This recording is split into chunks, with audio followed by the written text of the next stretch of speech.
निश्चित तौर पर व्यापारी सरकार के साथ बहुत मजबूती से खड़ा है और सरकार भी व्यापारियों के साथ मजबूती से खड़ी है। महाराज जी ने बिल्कुल खुले मन से बोल दिया है, सरकार किसी को बख्शेगी नहीं, जिसने गलत किया है उसको भुगतना पड़ेगा। जो प्रदेश का माहौल है वो काफी सुरक्षित है योगी जी के राज में और काफी सब है, तो इसको किस तरीके से डिस्टर्ब किया जाए और विश्व पटल पर किस तरीके से उत्तर प्रदेश सरकार को बदनाम किया जाए, ये उसकी एक साजिश है। बरेली हिंसा के बाद माहौल काफी हद तक बिगड़ गया था। ऐसे में समाजवादी पार्टी की तरफ से 14 सांसद और कई विधायक बरेली पहुंच रहे थे, जिन्हें हाउस अरेस्ट किया गया, उनको रोका गया और इस पूरे मामले को लेकर लगातार राजनीतिक चर्चा तेज है कि बरेली में आखिरकार क्या हो रहा है।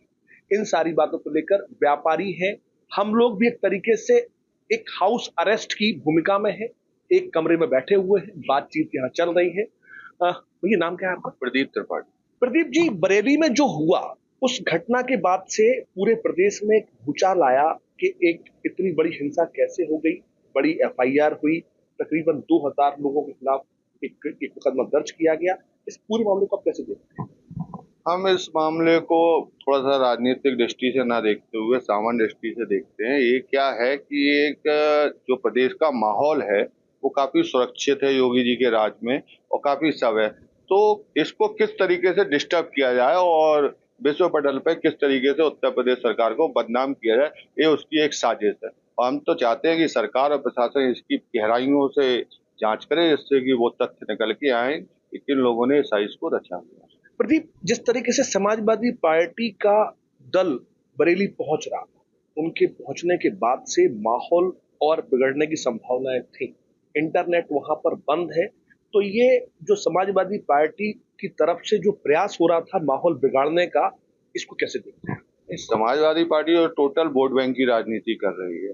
वो इस समय बिल्कुल हसिये पे है राजनीति उत्तर प्रदेश सरकार में, इसलिए वो एक अल्पसंख्यक वर्ग के हितैषी बनने का प्रयास कर रही है, जिससे उसका वोट बैंक बढ़ सके। तो नाम? रमाकांत सोनी। रमाकांत जी, बीते 8 सालों में कितना बदलाव आप देखते हैं? प्रदेश में आज सब कुछ सुरक्षित है, ठीक चल रहा है, लेकिन विपक्ष प्रयास कर रहा है इसको बर्बाद करने का। विपक्ष भैया, विपक्ष की कुछ नहीं कह सकते। विपक्ष तो एक राजनीति, मतलब एक तरह से योगी जी के ऊपर एक कटाक्ष वाली बात हो रही। सीधी बात यह है कि सरकार को किस तरह बदनाम किया जाए, बस वो माहौल बनाना चाह रहे, कि माहौल बना के बस बदनाम करना चाह रहे। नाम क्या था? अनिल गुप्ता। अनिल जी, उत्तर प्रदेश के अंदर 8 साल पहले तक क्या माहौल था, आज कितना बदलाव आप देखते हैं, और विपक्ष जो बर्बाद करने का प्रयास कर रहा है, कितना गुस्सा आपका उसमें देखते हैं? देखिए, 8 साल पहले में और अभी में बहुत अंतर है।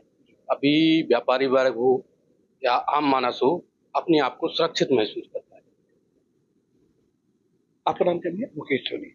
मुकेश जी, एक तरीके से हम लोग एक कमरे में बैठे हुए हैं, ये एक तरीके से प्रयास ये किया गया है कि जिस तरीके से हाउस अरेस्ट किया गया आज सभी सपा के बड़े नेताओं, हम लोग इस पर बैठे हुए हैं। कितना गुस्सा आता है जब अच्छे माहौल को बिगाड़ने का प्रयास करती है कोई पार्टी। विपक्ष का काम ही है कि माहौल बिगाड़ना। उत्तर प्रदेश सरकार जो चल रही है इस टाइम, इतना बढ़िया काम कर रही है, इतना बढ़िया काम। किसी ने विवाद फैलाने की कोशिश की है, महाराज योगी आदमी ने उनको सबक सिखाया, पुलिस ने उसको सबक सिखाया। अब माहौल वहाँ खराब नहीं करना चाहिए। वहाँ जो कुछ हुआ, अब वहाँ पर शांति है, तो इसमें अब सापा क्या है, राजनीति लेके आ रही है आगे। उनको राजनीति का उन्हें दूर दूर तक दिख नहीं रहा है कि हम कहीं तक हैं। 2027 के चुनाव भी बहुत नजदीक आ रहा है, तो आप समझते समाजवादी पार्टी को नेतागिरी तो करनी ही पड़ेगी। और महाराज जी ने बिल्कुल खुले मन से बोल दिया है, सरकार किसी को बख्शेगी नहीं, जिसने गलत किया है उसको भुगतना पड़ेगा। माता प्रसाद पांडे, इकरा हुसैन, बड़े बड़े नाम थे, आज जो हाउस अरेस्ट है रात भर से, उनको निकलने नहीं दिया गया।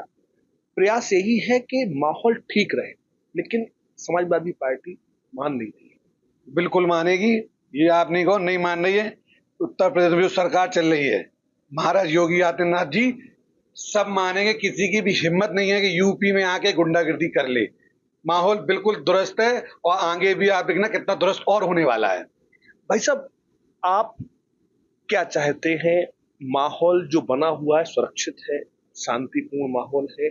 बरेली का माहौल जो खराब हो गया, उससे व्यापारी वर्ग कितना परेशान हो रहा है। व्यापारी वर्ग तो देखो अपने आप को सुरक्षित महसूस कर रहा है अभी हाल योगी जी के राज में। नहीं, मेरा कहना ये था आपसे कि इस वक्त झांसी का माहौल ठीक है, लेकिन बरेली में जो हालात गड़बड़ा गए, उससे जो व्यापारी वर्ग को दिक्कतें कौन कौन सी होती है इस तरह के माहौल में?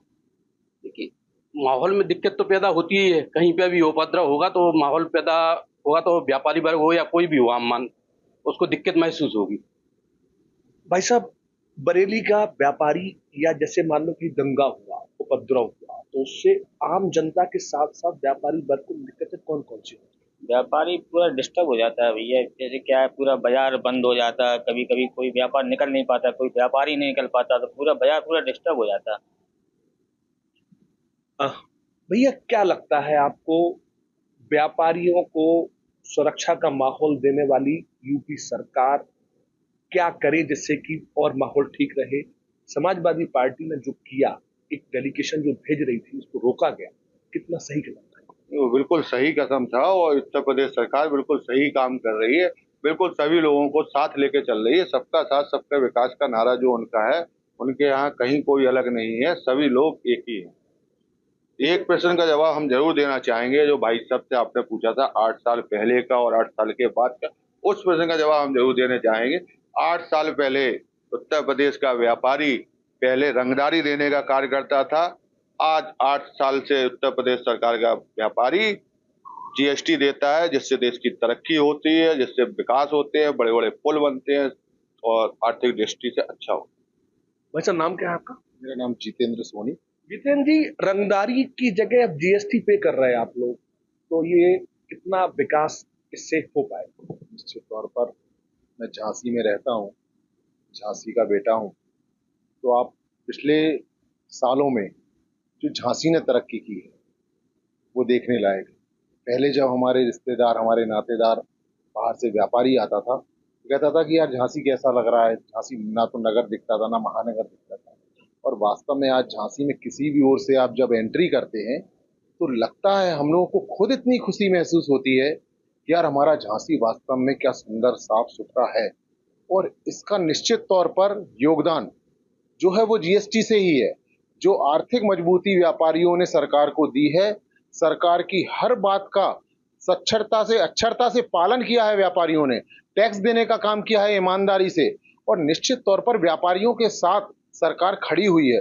आज पहले कभी व्यापारियों को किसी सरकार ने ऐसा महसूस ही नहीं दिलाया कि व्यापारी के साथ निष्ठावान तरीके से खरीदा है। मैंने पहले भी एक बार बताया है कि पहले वैश्य समाज को, बनिया वर्ग को, व्यापारियों को अमिया और निबुआ की तरह समझते थे लोग कि जितना हम इसको दबाएंगे उतना रस देगा। आज व्यापारी रस देने का काम नहीं कर रहा, आज व्यापारी सरकार को टैक्स देने का काम कर रहा है। और उस टैक्स से आप देखिए कि सरकार को इतना टैक्स पहुंचा है कि आज सरकार ने स्वेच्छा से, अपने मन से, आज तक कभी किसी सरकार ने ऐसा सोचा भी नहीं होगा कि हमने कोई चीज को इतना बढ़ाकर इतने नीचे स्तर पर ले आए कि हम 18% की जीएसटी 5% पर लेकर आ गए और 28% की जीएसटी 18% पर लेकर आ गए। ये बहुत बड़ा सरकार का दिल है। और निश्चित तौर पर इसमें व्यापारियों को, आम जनता को दीपावली का जो उपहार सरकार ने दिया है वो यादगार रहेगा हमेशा। और निश्चित तौर पर व्यापारी सरकार के साथ बहुत मजबूती से खड़ा है और सरकार भी व्यापारियों के साथ मजबूती से खड़ी है। जितेंद्र, जब गाजियाबाद के बॉर्डर पर इकरा हुसैन को रोका गया तो उन्होंने कहा कि उत्तर प्रदेश में अघोषित इमरजेंसी के हालात बन गए, कैसे देखते हैं? इमरजेंसी तो इंदिरा गांधी के समय लगी थी, जब लोगों की पकड़ पकड़ के नसबंदी करा दी गई। उसको कहते हैं इमरजेंसी, जब लोगों को बाहर निकाल निकाल कर जेल में डाल दिया गया। आज दंगा फैलाने वाले लोग अगर हमारे बॉर्डर पर घुसेंगे तो निश्चित तौर पर उनको मार जूता लाठी करके उनको बाहर निकालने का काम हमारी योगी सरकार करेगी। और इतनी आसानी से इन दंगाइयों को किसी भी बॉर्डर पर घुसने की इजाजत नहीं मिलेगी, चाहे वह कोई भी हो। काफी बदलाव हुआ, आम जनता संतुष्ट है और समाजवादी पार्टी के इस प्रतिनिधि मंडल को भेजे जाने के इस मामले को निंदा करती है कि ऐसे माहौल में जो आप एक दल भेज रहे थे बरेली, वो भेजना न्याय संगत नहीं था। Kuldeep Awasthi, UP date, conversation.